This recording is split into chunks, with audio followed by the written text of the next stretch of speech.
요즘 교실에서 가장 많이 들리는 소리는 뭘까요? 교실 문을 열고 들어가면 가장 많이 들리는 소리는 선생님의 목소리도 친구들의 웃음소리도 아닙니다. 대신 교실에 가득한 건 타닥타닥 타자를 치는 소리, 쇼폼 영상이 넘어가는 소리, 그리고 띠링하고 울리는 알림음이에요. 마치 교실이 아니라 작은 미디어룸에 와 있는 것처럼 학생들의 일상은 어느새 스마트폰이 내는 소리들로 채워져 있죠. 이제는 학생들도 스마트폰 없는 학교 생활을 상상하기 어렵습니다. 그만큼 스마트폰은 교실 속 풍경을 바꿔놓았고 그 변화는 점점 더 뚜렷해지고 있죠. 오늘 우리는 이 질문에 대해 함께 이야기해보려 합니다. 스마트폰이 교실 안에서 어떤 의미를 가지는지, 그리고 우리가 그걸 어떻게 다뤄야 할지를 말이죠. 학교에서 스마트폰을 규제해야 한다는 이야기는 사실 10년도 더 전부터 이어져 왔어요. 그런데 지금 이 논의는 새로운 국면에 들어섰습니다. 과거의 스마트폰은 주로 수업 중 게임이나 메신저 사용처럼 산만함이 문제였고 규제 방식도 수거나 금지 같은 단속 위주였죠. 하지만 지금은 상황이 많이 달라졌습니다.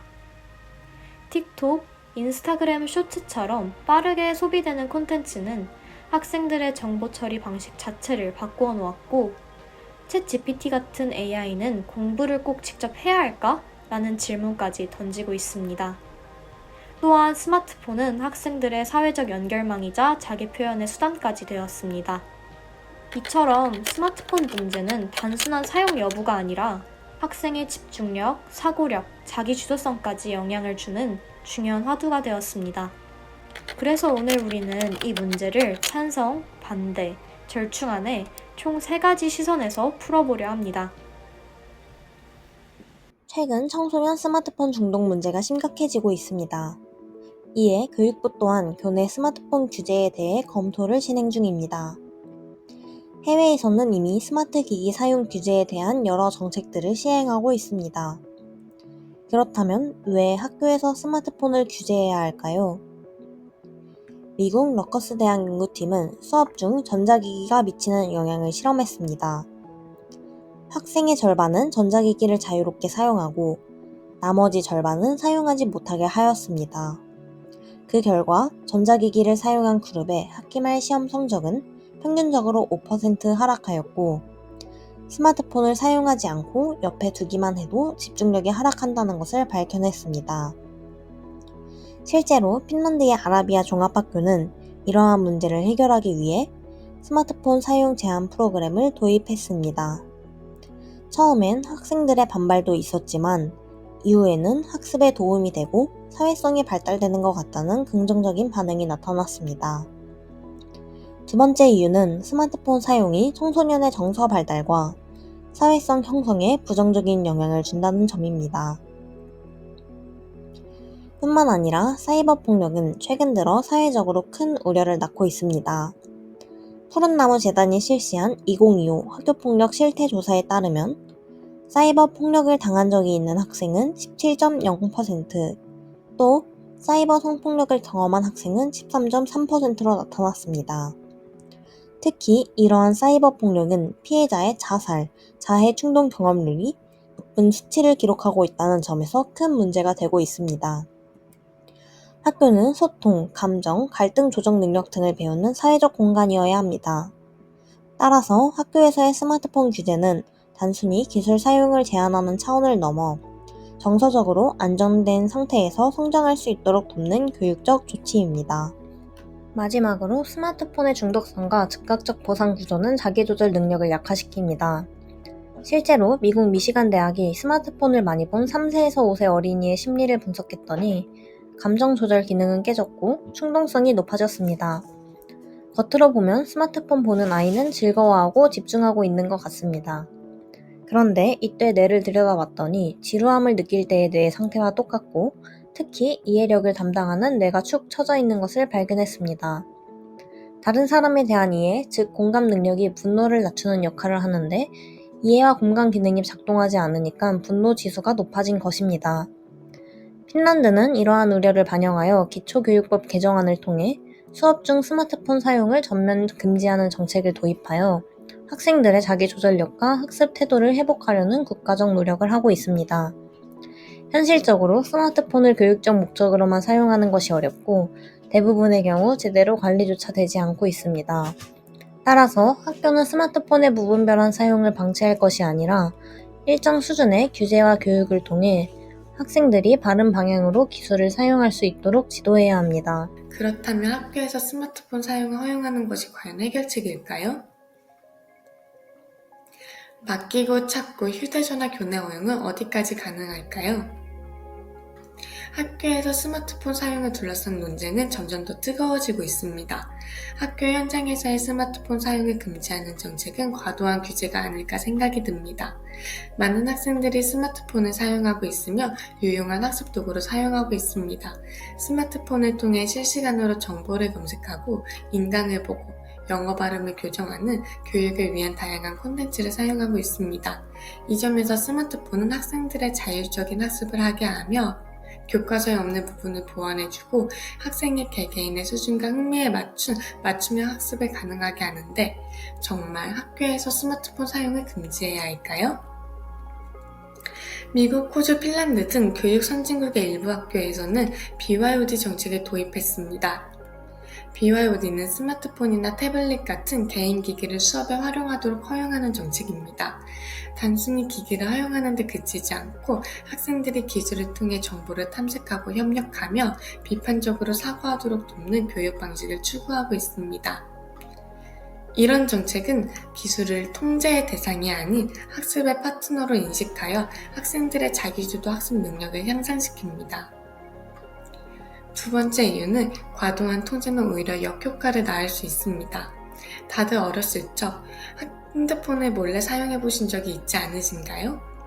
스마트폰 사용을 강하게 금지할 경우 학생들의 스마트폰을 몰래 사용하는 행동으로 기술을 책임감 있게 다루는 법을 배울 기회를 놓칠 수 있습니다.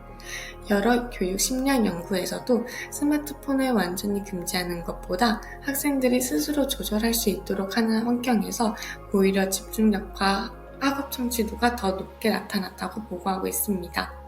오늘날 학생들이 살아갈 세상은 디지털 환경 중심의 사회입니다.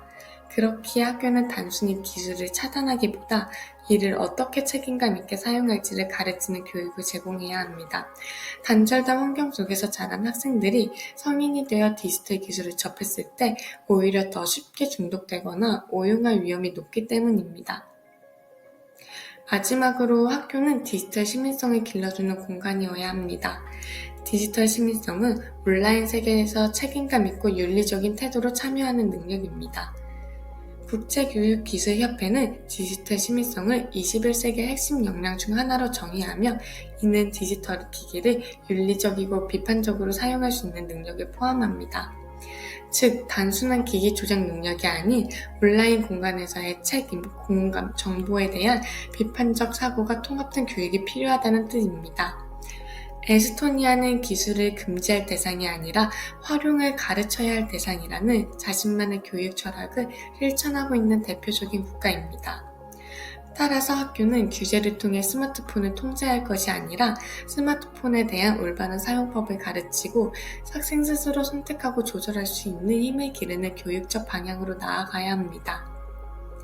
기술을 금지하는 것이 아니라 기술과 함께 성장할 수 있도록 돕는 것이 진정한 교육입니다. 스마트폰을 둘러싼 문제는 억제나 제한이 아니라 이해와 책임을 가르치는 교육적 접근으로 해결해야 하지 않을까요? 스마트폰의 교실 내 사용을 두고 우리는 지금까지 찬성과 반대의 논리로 나뉘어 논의를 이어왔습니다. 한편에서는 학습을 방해한다며 전면 금지를 주장하고 다른 한편에서는 미래 사회의 필수적인 기술이라며 적극적인 활용을 지지합니다. 그러나 스마트폰은 이제 학생들의 일상에서 결코 분리할 수 없는 존재가 되었습니다. 이런 시대에 우리가 할 일은 두 입장을 극단적으로 나누는 것이 아니라 교육적으로 수용 가능한 절충점을 찾는 것입니다. 지금부터 소개할 두 가지 절충안은 바로 그러한 관점에서 도출된 현실적 대안입니다. 먼저 첫 번째 절충안은 교육적 접근으로서의 제안입니다. 즉 디지털 시민교육의 관점에서 스마트폰을 금지할 대상이 아니라 학습 자원으로서 교육의 일부로 적극 수용하는 방향을 제안합니다. 단순히 기기를 통제하는 것이 아니라 학생들이 스마트 기기를 학습 도구로 인식하고 책임있게 사용할 수 있도록 안내하고 학습의 자원으로 전환하는 교육적 시도입니다. 실제로 서울특별시 교육청은 중학교 1학년 학생 전원에게 스마트 기기 디벗을 보급했습니다. 스마트 기기를 학습 자원으로 바라본 것이죠.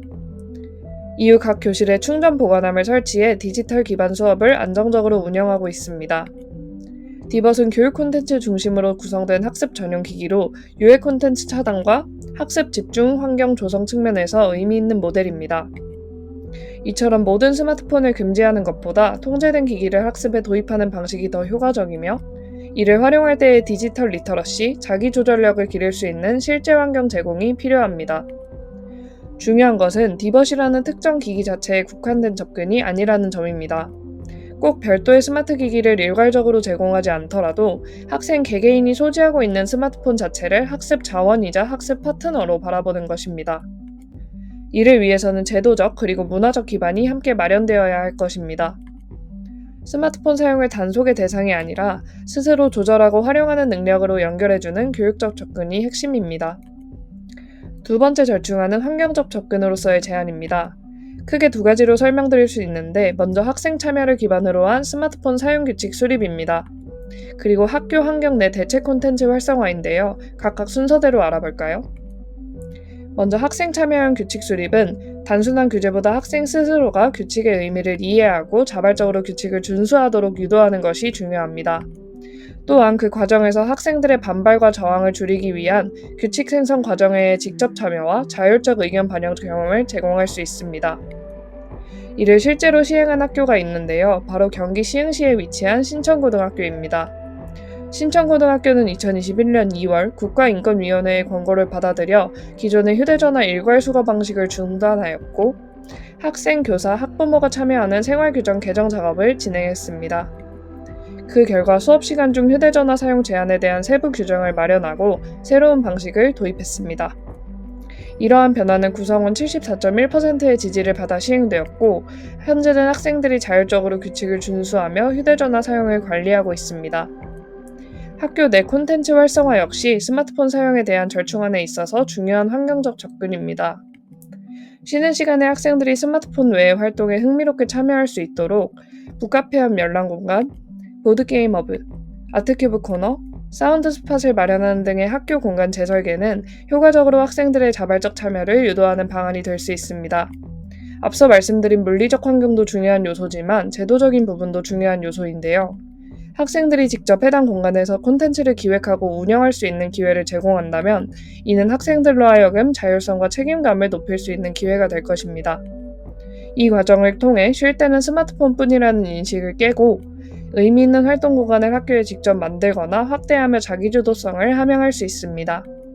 참여도를 높이기 위한 포인트 제도나 칭찬 스탬프와 같은 인센티브로 자발적 참여를 유도합니다. 이러한 환경은 학생들이 스마트폰 없이도 의미 있는 활동을 경험하고 그 안에서 자연스럽게 사회성, 창의성, 자율성을 기를 수 있도록 장려하는 방안이 될 수 있습니다. 지금까지 두 가지 접근의 절충안을 함께 살펴보았는데요. 첫 번째, 학습 도구로 전환한 교육적 접근은 스마트폰을 학습 도구로 활용할 수 있는 방향을 제시합니다. 두 번째로 학생들만의 규칙을 수립하고 공간을 재설계하는 환경적 접근은 스마트폰 사용의 필요성과 한계를 스스로 인식하고 조절할 수 있는 문화를 만들어갈 수 있습니다. 오늘날의 학교에서는 단순한 금지보다는 스마트폰을 다루는 체계적인 절충과 설계가 절실히 필요한 시점임을 고려하여 다음과 같은 절충안들을 제시해보았습니다. 학생들의 손에 쥐어진 스마트폰, 그 안엔 방해도 있지만 가능성도 있습니다. 우리가 해야 할 일은 금지보다 바르게 사용하는 법을 함께 만들어가는 일입니다.